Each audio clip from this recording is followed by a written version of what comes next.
I thought this decision would be celebrated. I thought we were living in the era of inclusion. Correct me if I'm wrong here, because I have been under the impression that deacons at Woke United Methodist, they were preaching a message of tolerance. I know it hasn't been as prevalent this year since Woke Christmas is no longer considered to be a national holiday, but remember when we were bombarded with pride parades? Remember when leagues like the NHL or the NBA, they would hold these special celebrations to flaunt their flamboyant pride? You guys remember that? Do you remember the common theme in all those celebrations? Hockey is for everyone. Basketball is for everyone. Woohoo! Yes, yes, yes. Well, apparently there's one sport that didn't get the message because it seems like soccer, specifically women's soccer, is not for everyone. It seems like soccer only belongs to those who aspire to inspire prepubescent boys. Seems like soccer only belongs to women who dye their hair purple and use the same barber that Macaulay Culkin used while filming the classic Home Alone. The message could not be any clearer.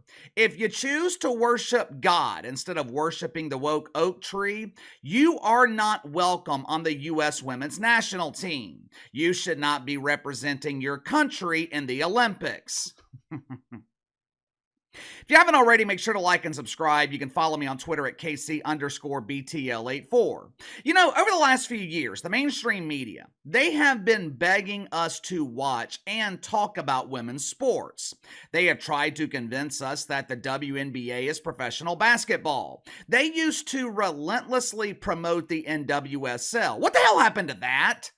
I haven't heard a damn thing about the NWSL all season. Maybe even the media got bored with it. They have tried to convince us to give women's sports a chance, but have you ever noticed they don't really talk about it either? When is the last time you have seen an analytical breakdown of a pretend basketball game in the WNBA? Watch closely as Bob Griner sets a screen with a trash can, allowing Natasha Cloud to move into the restricted area where she proceeds to utilize the trampoline and airballs a wide open dunk. Ooh, what athleticism!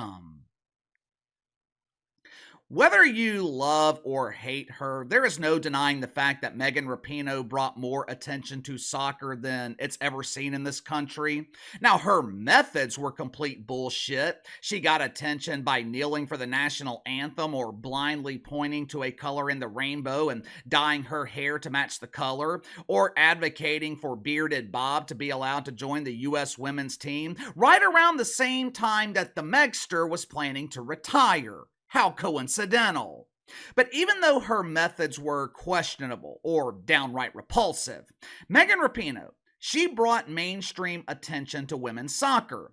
But just like it is with most women's sports, the attention they received, it had absolutely nothing to do with what happened on the field. It seems like damn near every time we talk about women's sports, it has something to do with what happens off the field. And in most cases, the story is centered around the fake outrage, just like the story we are talking about today. Yesterday, it was announced that Korbin Albert was chosen to represent America at the Olympics by being selected to be a part of the U.S. women's national team.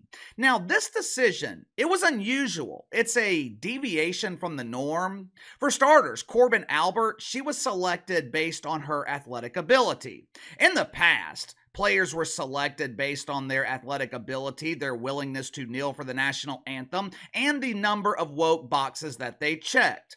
Ooh, not only can she kick the ball, she's also questioning her gender and brought a steady supply of just for men. Let's choose her. By the end of the season, maybe she will be identifying as he.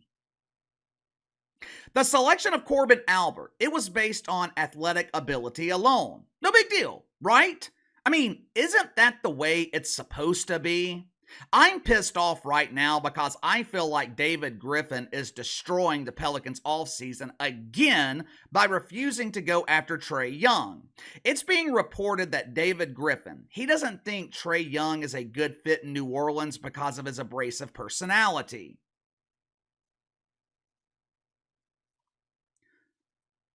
I don't give a shit about his personality. I don't care if Trae Young is an asshole. Is he an elite point guard? Can he shoot the three? Does he average double digits every year in assists? Is he a perfect fit with Zion Williamson? If the answer to those questions is yes, yes, yes, and yes, which it is, then do whatever it takes to get Trae Young to New Orleans. For 5 years, David Griffin, he has based personnel decisions on players, on building a good culture. It's gotten the Pelicans a total of 2 playoff wins. But anyway, that's the way it should be. When you're building a team for the Olympics, you construct your roster with the best athletes, the best players at every position. Korbin Albert, she is one of the best female soccer players in America. So her inclusion on the Olympic team, it should be no big deal, right?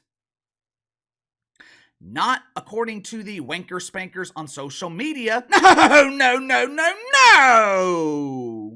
This is a very big deal. We can't have Korbin Albert representing our country. According to reports and Korbin Albert herself, she's a Christian. There are 2 things that parishioners at Woke United Methodist are allergic to: the truth and Christianity. Not only is Korbin Albert a believer in Jesus, she's also a repeat violator of the Woke commandments. In the past, she has been officially charged with transphobia and homophobia. I guess prosecutors at Woke Municipal Court didn't feel like going for the trifecta that day. If so, they would have added charges of mythical racism. But earlier this year, Korbin Albert, she posted a video on TikTok. The video clip was a sermon from a pastor who was explaining what the Bible says about homosexuality. Pastor also said that feeling transgender is wrong. Korbin Albert sharing that clip on TikTok, it prompted the wrath of Megan Rapinoe. The Megster, she rounded up her army of prepubescents and unleashed a tirade on Instagram. These people who hide behind their religious beliefs, it's so passé. Are you creating safe spaces? Are you practicing the art of inclusion? If not, you need to wake the hell up. Interesting choice of words. Inclusion. The same people preaching inclusion, they are the same people wanting Korbin Albert excluded from the Olympics based solely on her Christian beliefs. Around the same time, another video resurfaced from July 4, 2022 of Korbin Albert claiming that her preferred pronouns are USA. Now, what was so offensive about that? I don't know, but when your occupation is being offended, you find ways to be offended by damn near everything. As a result of all the fake outrage, Korbin Albert, she broke the golden rule here on the channel. When are they going to learn? How many times do we have to remind them of the golden rule? Say it with me. You never, ever, I mean ever, apologize to the shit fucks. Never. Korbin Albert, she had to learn this the hard way, but in her defense, she is young. Korbin Albert, she issued a statement apologizing for her violations of the woke commandments. As expected, this did absolutely nothing to endear her to parishioners at Woke United Methodist. They continued to boo Korbin Albert when she came onto the field at soccer games. They continued to criticize her based on her religious beliefs. And now they are actively calling for her to be excluded from representing America at the Olympics. Why? What is their reasoning? Naturally, I couldn't find one. Even with the assistance of my woke cat, I could not make sense of this situation. Luckily, though, I was able to find someone who could explain the mindset of a doofus. Yesterday, Sam Mewis uploaded a video explanation to Twitter. KC, who in the hell is Sam Mewis? Yeah, I had the same question. Sam is short for Samantha, not Samuel. Believe it or not, she was born that way and has chosen to continue life with her birth gender. Sam Mewis, she is a former player on the U.S. women's team. Her career was cut short due to constant knee injuries. Now, Samantha, not Samuel. She came up with what she believes is a logical explanation to the fake outrage. She didn't address the irony that people who constantly preach inclusion are refusing to practice what they preach. Instead, she placed all the blame on Korbin Albert. Watch for yourself. Earlier this year, Korbin had shared some homophobic and transphobic content on her social media. While the team has expressed that they are handling it all internally, and Korbin did issue an apology on her social media, fans and supporters of the team haven't been privy to any work or ongoing conversations regarding the situation. Some players and even head coach Emma Hayes have addressed this issue, maybe even suggesting an opportunity for us all to accept and move on. And while I believe that people should be given an opportunity to change and grow, there are endless opportunities to demonstrate this growth to the community that has been hurt. The actions that were a problem were out in the open. And so to some extent, the growth should be out in the open as well. First of all, let me translate what it means when she says the team is handling this situation internally. What that really means is the team is doing nothing about it because your complaints are bullshit. According to Sam Mewis, a very small group of people, they are outraged because Korbin Albert hasn't shown growth publicly. What does that even mean? Naturally, Sammy doesn't provide examples of the growth that she is talking about. But what do you want Korbin Albert to do? Should she sign up for sensitivity training? Should Korbin Albert put a rainbow sticker on the bumper of her Prius? Should she take down the American flag and replace it with the pride flag? I mean, what do you want her to do? Let's pretend for a second that Korbin Albert performed all those acts of contrition. Do you really think it would change anything?